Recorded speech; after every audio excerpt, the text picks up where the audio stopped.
What is up, ladies and gentlemen, and welcome back to Fudge Muppet. My name is Scott, and today I thought I'd go through all the new creatures, like we've been asked multiple times. So this is all the new creatures that we can see in the trailer, and I'm also going to connect it back to the announcement trailer so we can see if we can get any more confirmations out of it. So let's just get through some of the quick crap first. Of course, we've got a dog. That's really self-explanatory. Dogs return. Now here we have the mole rats, and they seem smaller and not as big and chunky as they used to be, but it's pretty straightforward. They're mole rats again, and pretty low-leveled enemies. Now, here's where it gets a little bit interesting. We've got this swampy scene here with these two ghouls. There's actually two. I'll circle the one in the background. It looks like it's crouched down. Now, they're in these dress kind of things. So, in an older speculation, I thought that in this scene here with all the trolleys in the announcement trailer, that these ghouls in the back with dresses means there could be female ghouls now. Like, well, just to show that they were once female, female feral ghouls, because we've always had female ghouls, but feral ghouls have sort of been like, you've never really been able to tell. They're just human figures.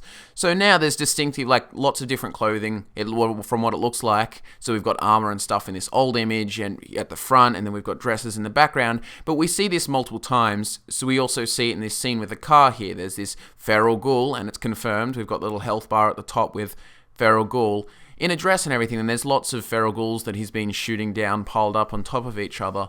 But yeah, so there's a bit of variation rather than just this old-looking, sort of everyone's a standard, just zombie-looking thing. They're a bit interesting, just more diversity.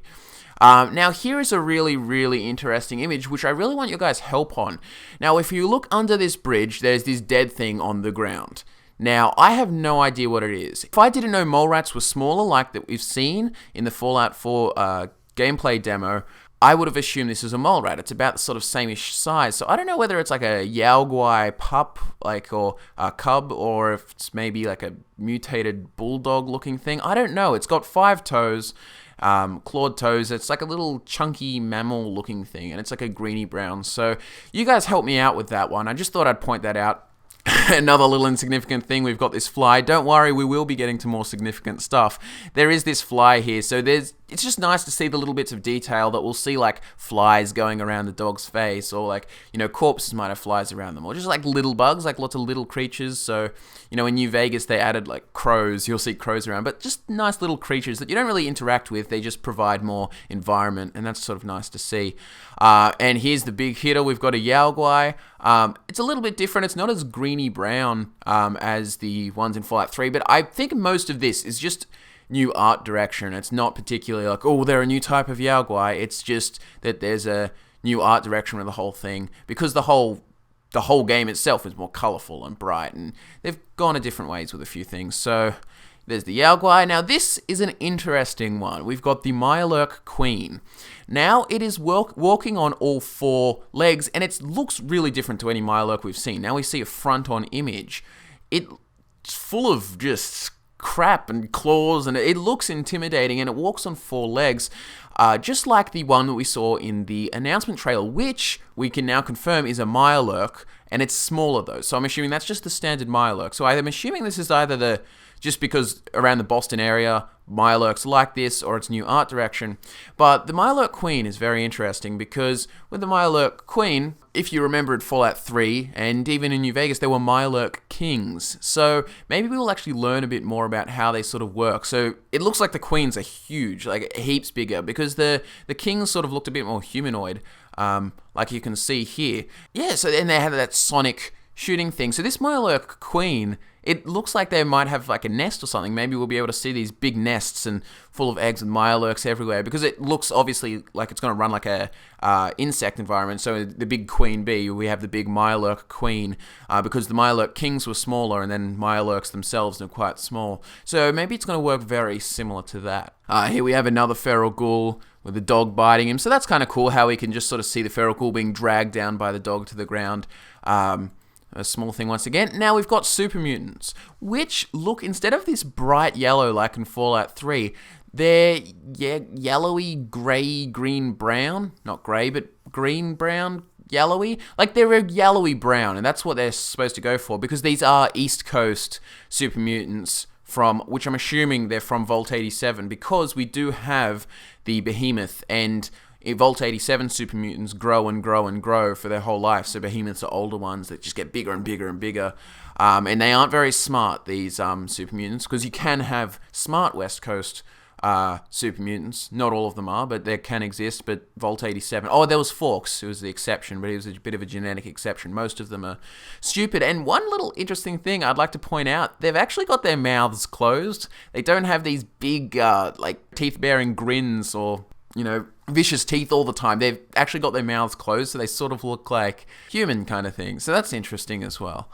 Now here we've got the Rad Scorpion, all yellowy and brown, and it's interesting to see that they actually come out of the ground, like they can bury underneath. So this is kind of interesting because all our enemies now are going to be a bit more dynamic. So diving underground, coming up and attacking you close to you, so you can't just shoot them from afar. They're going to be a little bit more dangerous, and they look different to the old ones once again, but that's just new art direction. And we've got the big old Deathclaw, which I think is absolutely awesome. I'm very happy with how Godzilla it looks. Very dinosaur looking, though it's pretty straightforward. It's just an art redesign. But here we see the Deathclaw pick us up and claw at us, and we also see this kind of... I can't decide whether we die here or not, because when we see the Bloodbug attack us with the same animation, it just stabs the player, but he doesn't die. He just loses some health and gains some rads, which is an interesting thing that I'll quickly talk about. It seems like every single radiated creature gives you rads when they attack you.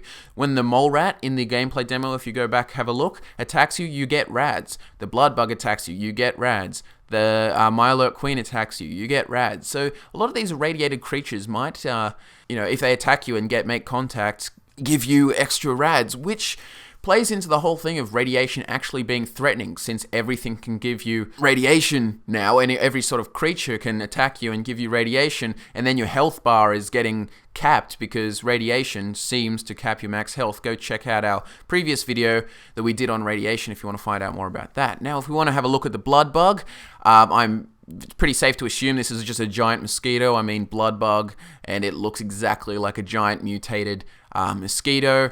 But yeah, this Bloodbug has its own little animation, so maybe there's going to be a lot of creatures. I think a lot of the creatures are going to have this real dynamic thing. So they come up, stab you with their little sucker, and this blood comes out, or the Deathclaw picks you up and attacks you, and the Rad Scorpions dive underground. So it seems enemies are just, instead of just giving them more health and making them, threatening in that kind of sense, or higher damage, they're actually going to make them dangerous because their tactics are different because of the new engine. So now Rad Scorpions can dive underground and attack you from behind and all that kind of thing. Can't wait to see what else there is, but we'll have to wait until Fallout 4 is released. So anyways, you guys let us know what you think, whether they're just redesigns or they're new creatures. I think most of them are just redesigns. Maybe the Mirelurks could be a Boston-specific sort of species of Mirelurk, but I'm willing to say it's just redesigns, like the 4 pincer legs might just be replacing the old sort of humanoid-looking Mirelurks. And yeah, you guys let us know what you think on Twitter, in the comments below. Give us a like if you love that new redesign. Yeah, share these around, get the love out there. We'll be making more Fallout 4 videos very soon, and ciao ciao.